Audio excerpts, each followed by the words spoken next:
Salam Nusantara, salam Indonesia, dari Sabang sampai Merauke, dari Miangas sampai Pulau Rote. Buenas noches, selamat malam. Puji nama Tuhan, mucho gusto. Senang bertemu dengan Anda melalui Android ini. Tuhan Yesus memberkati kita. Bapak-bapak, ibu-ibu, saudara-saudara kasih, Tuhan Yesus memberkati. Opung, kakek, tulang, nenek, semualah ya. Tulang kanan, tulang kaki itu bapak tua, bapak muda, nenek, mbah, kang, abang, adik, semualah ya, semua. Haleluya, haleluya. Saya senang pada sore hari ini bersama-sama dengan Anda. Nama Tuhan dipuji dan dipermuliakan. Puji nama Tuhan. Mari kita baca satu ayat dalam firman Allah 19 ayat 3. Dikatakan kebodohan menyesatkan jalan orang, lalu gusarlah hatinya terhadap Tuhan. Ya, saya ulang. Kebodohan menyesatkan jalan orang, lalu gusarlah hatinya terhadap Tuhan. Wah, ini bahaya ini. Ya, jadi tema kita adalah tidak pernah puas. Ya, tidak pernah puas. Ya, mata memandang tidak pernah puas. Hati tidak pernah puas karena ada kekosongan yang tidak bisa diisi. Hidup tidak pernah puas, sudah punya ini, itu, dan itu, tapi tidak pernah puas. Mengapa orang tidak pernah puas? Alkitab mengatakan yang pertama tadi adalah karena kebodohan. Ya, jadi orang yang bodoh itu menganggap Tuhan itu tidak ada. Orang yang bodoh itu menganggap Tuhan itu tidak bisa berbuat apa-apa. Orang yang bodoh itu akibatnya tersesat. Orang yang bodoh itu akibatnya mereka hidup dengan caranya sendiri. Tidak tahu tuntunan, tidak tahu pegangan apa, tidak tahu. Ya, kebodohannya menyesatkan dia, kata firman Allah. Jadi mengapa orang tidak pernah puas? Yaitu karena kebodohan. Mereka tidak tahu siapa yang memberikan kepuasan sebenarnya. Mereka tidak tahu itu. Karena mereka bodoh. Ya, kalau mereka pintar, ya mereka datang kepada firman Allah, datang kepada Yesus yang memberikan kepuasan, yang memberikan sungguh-sungguh kepuasan lahir batin bagi kita. Kalau kita bersama dengan Yesus. Yang kedua, ada 4 alasan. Yang kedua, Alkitab mengatakan karena mereka berpaling dari Allah. 19 ayat B itu ya. Mereka jadi gusar. Ya, orang bodoh itu selalu gusar. Mau ke sini tak nyaman, mau ke sana nggak nyaman, jadi gusar. Karena kegusarannya mereka kehilangan sukacita. Kalau orang sudah kehilangan sukacita, mau bagaimana? Mau bagaimana bekerja? Ya, stres yang ada, depresi yang ada.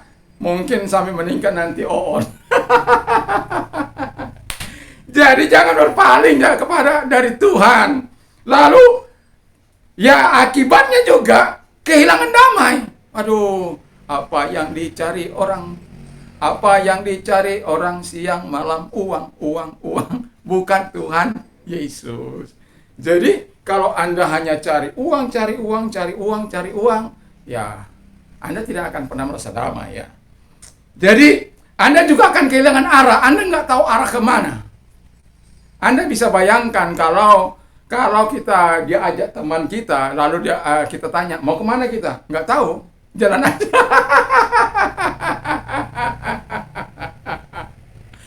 Jadi kalau Anda tanya kepada orang yang kehilangan arah, yang tidak pernah puas itu, mau kemana hidupmu? Nggak tahu. Apa tujuan hidupmu? Nggak tahu. Kenapa? Dia kehilangan arah. Nggak ada tuntunannya, nggak ada pedomannya dari hidupnya, nggak ada.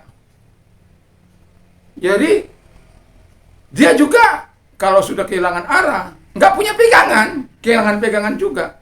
Pegangan kita itu kan firman. Jadi dia kehilangan pegangan. Mau tegur di sini nggak bisa, mau tegur sana nggak bisa, karena kita nggak ada pegangan.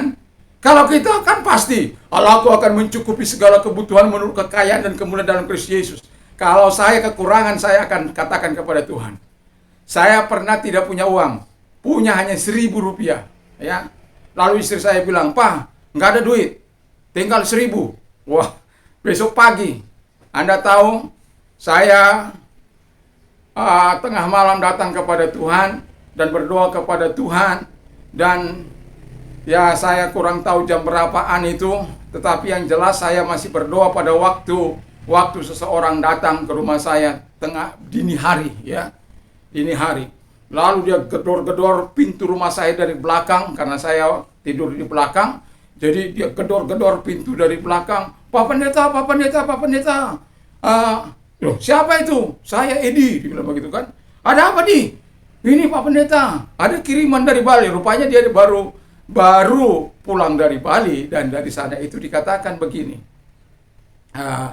"Kamu nanti pulang ke Lombok, jam berapapun kamu pulang, langsung mampir di rumah Pak Pendeta."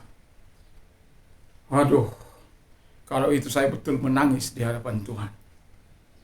Menangis.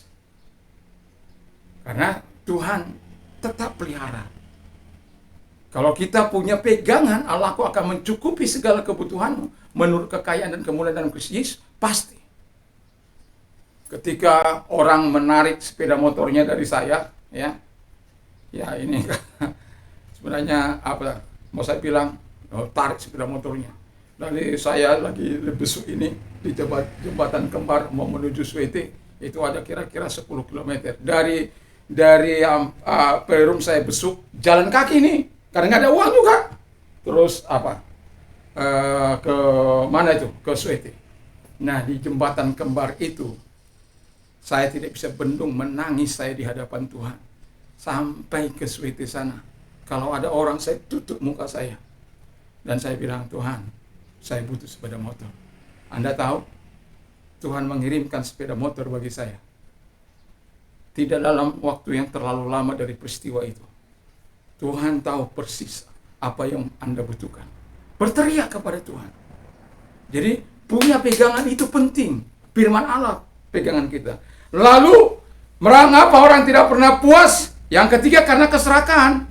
Udah punya ini, punya itu, punya ini, nggak pernah puas. Karena kosong hatinya, mana pernah puas. Anda tidak dilarang untuk menjadi kaya raya, nggak dilarang oleh firman Allah. Tapi satu kali kekayaan Anda harus Anda pertanggungjawabkan di hadapan Allah. Untuk apa? Kalau Anda tidak pernah puas, akan mencari untuk mengisi kepuasan Anda. Mungkin melakukan seks bebas, traveling, dan lain sebagainya, dan lain sebagainya. Dan Anda akan dikejar oleh Tuhan. Keserakahan membuat orang tidak pernah puas. Dan terakhir, karena tidak takut Tuhan.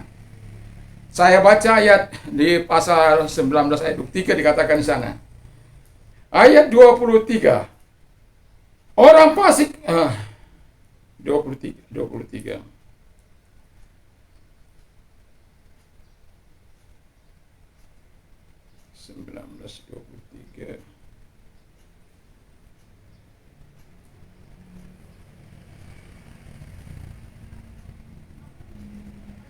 Saya salah mencatat di ayat mana ini.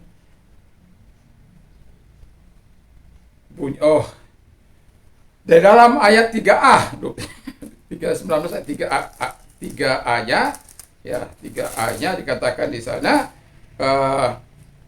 3a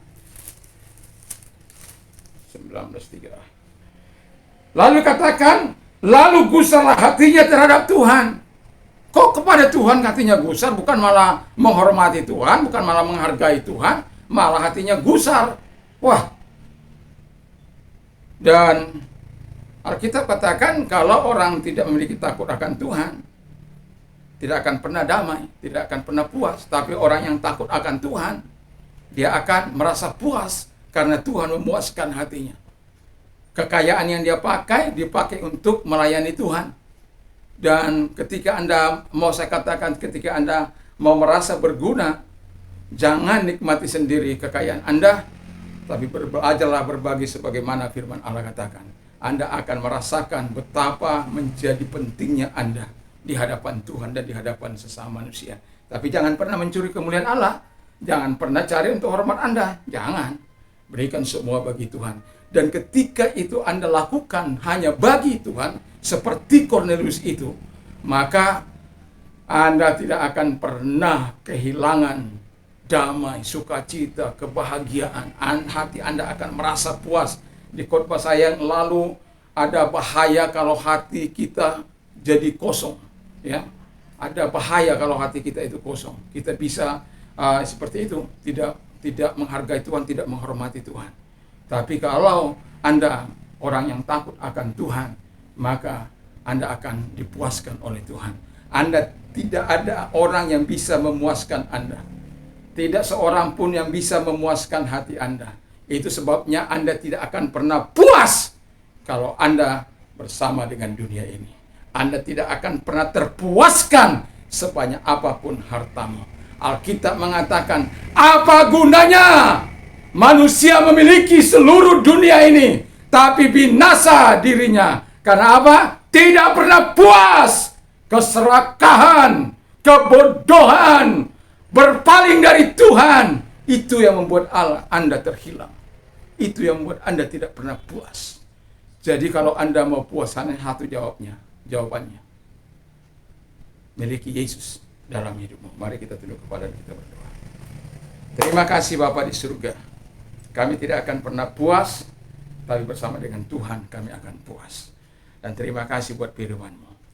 Dan berkati firman-Mu. Berkati presiden kami dan wakil presiden. Kami akan terus berdoa bagi pimpinan-pimpinan kami dari tingkat pusat sampai daerah. Karena Tuhan menyuruh kami mendoakan para pemimpin kami, semua orang, supaya tetap kuat sehat apapun profesi mereka. Selama itu menyenangkan hati Tuhan, Tuhan berkati, Tuhan tolong semua. Biar takut akan Tuhan mengisi kami, seluruh rakyat Indonesia dari Sabang sampai Merauke dan Miangas sampai Pulau Rote. Terpujilah Engkau. Dan kami juga berdoa bagi Ars Nasional, gereja-gereja Tuhan berkati. Nah, gereja-gereja dimanapun ada Tuhan berkati. GP juga Tuhan berkati. Terima kasih Tuhan.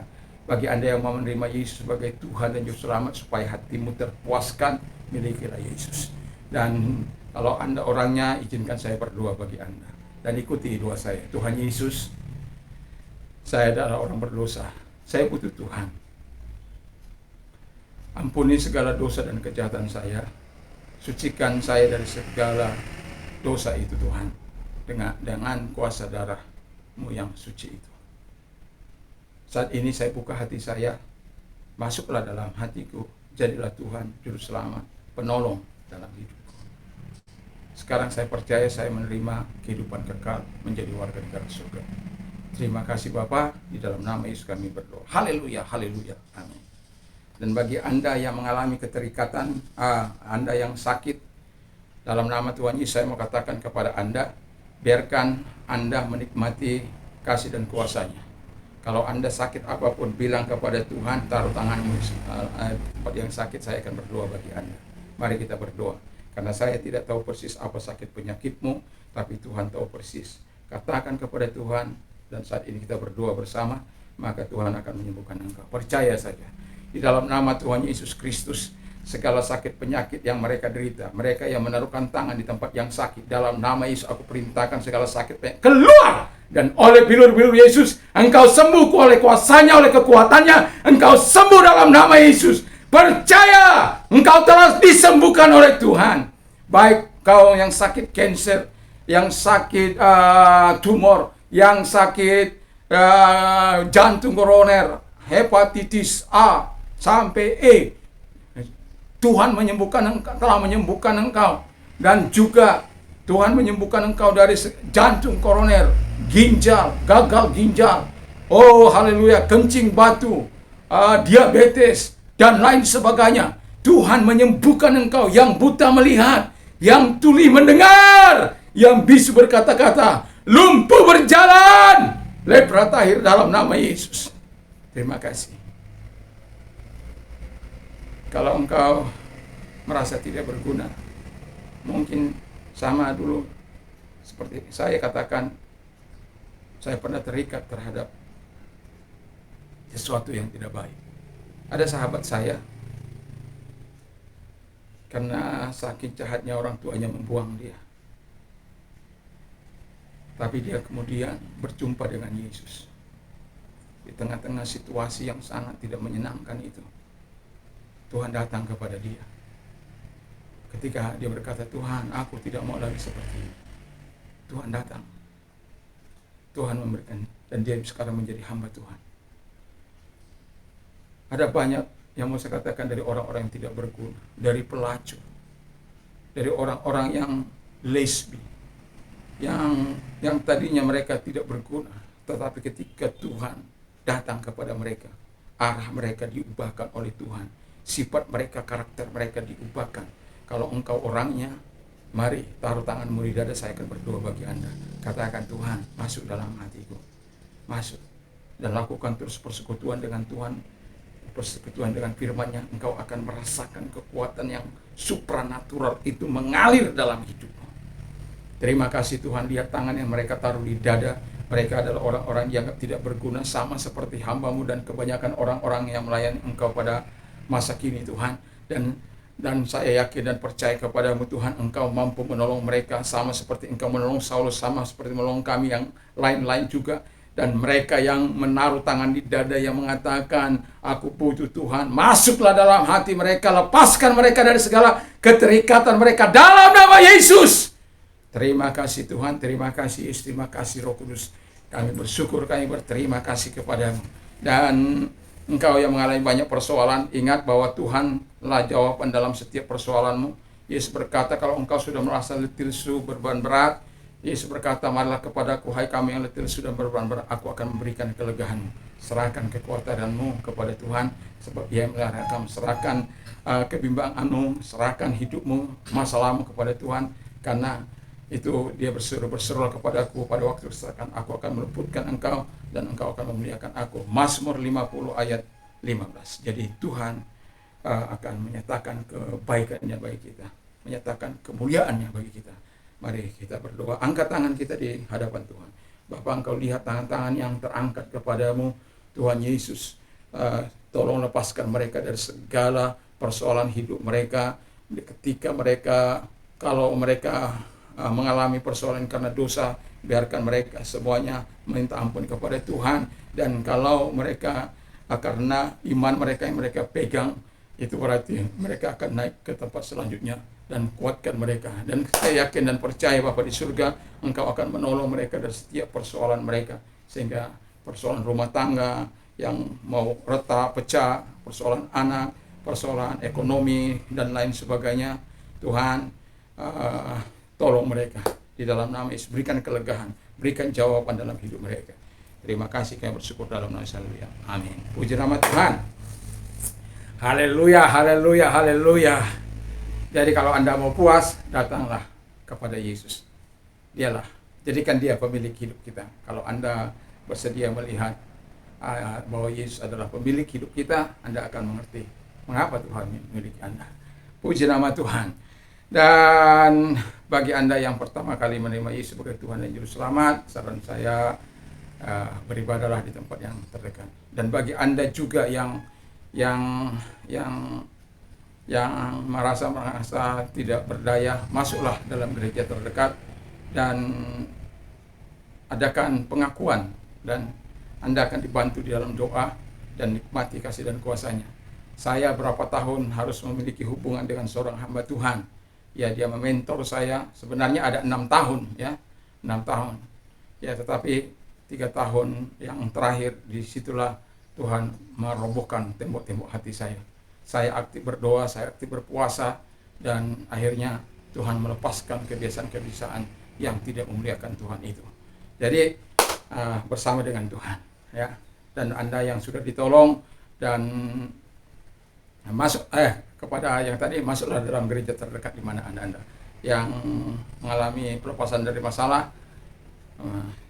Tulis, semua kita yang mengalami pertolongan Tuhan, tuliskan di kolom komentar bagi kemuliaan nama Yesus. Puji nama Tuhan. Damai sejahtera Allah yang melampaui segala akal akan melera hati dan pikiran dalam Kristus Yesus. Berbahagialah orang yang mendengar dan menyimpan dan melakukan firman itu dalam kehidupannya. Iman timbul dari pendengaran firman Kristus. Allahku akan mencukupi segala kebutuhanmu. Segala kebutuhan. Katakan, saya kau butuh rumah, kau butuh sepeda motor, kau butuh mobil, kau butuh jawaban, Tuhan akan menjawab. Ya, percaya saja. Karena saya sudah menikmati semua kebaikan. Itu sebabnya ayat ini menjadi kegemaran. Ayat-ayat yang saya sebut ini adalah ayat-ayat yang menggugah kehidupan saya untuk terus menyerahkan diri kepada Tuhan. Jadi apa saja yang orang ingin lain lakukan kepadamu, lakukan juga lah demikian. Makanya saya tidak ingin membalas yang jahat dengan yang jahat, karena saya juga tidak ingin diperlakukan jahat. Ya apa saja yang ingin. Kalau orang mau baik, ya lakukan yang baik kepada orang. Kalau Anda tidak mau ditipu, ya jangan menipu orang. Tapi saya juga ditipu orang, gitu ya. Tapi saya yakin itu adalah proses pemurnian iman saya. Apakah saya tetap bertekun pada Dia atau tidak? Tapi kalau saya menghadapi masalah, saya akan selalu katakan, I can do all things through Him who gives me strength. Segala perkara dapat kutanggung dalam Dia memberikan kekuatan. Jadi ayat ini bukanlah sekedar ayat bagi saya. Ayat ini adalah ayat yang rema, yang betul-betul saya hidupi di dalam kehidupan saya. Tuhan Yesus memberkati. Kalau malam ini kita mau beristirahat, ya datanglah kepada Tuhan, baca firman Allah, dengarkan firman Allah, supaya iman kita dan Anda menjadi teguh. Saya katakan mempersiapkan firman Allah tadi pagi sampai jam 2 lewat itu, tapi kan saya tidak langsung bisa tidur, tapi saya masih mendengarkan firman Allah, saya masih membaca firman Allah. Setelah saya selesai menyelesaikan tugas saya ini dalam persiapan, dan saya merasakan pagi ini saya dari pagi sampai malam saya masih tetap merasakan nikmatnya bersama dengan Tuhan. Jadi hiduplah bersama dengan Tuhan. Tuhan Yesus memberkati kita. Haleluya, haleluya. Amin. Salam Indonesia, salam Nusantara. Haleluya.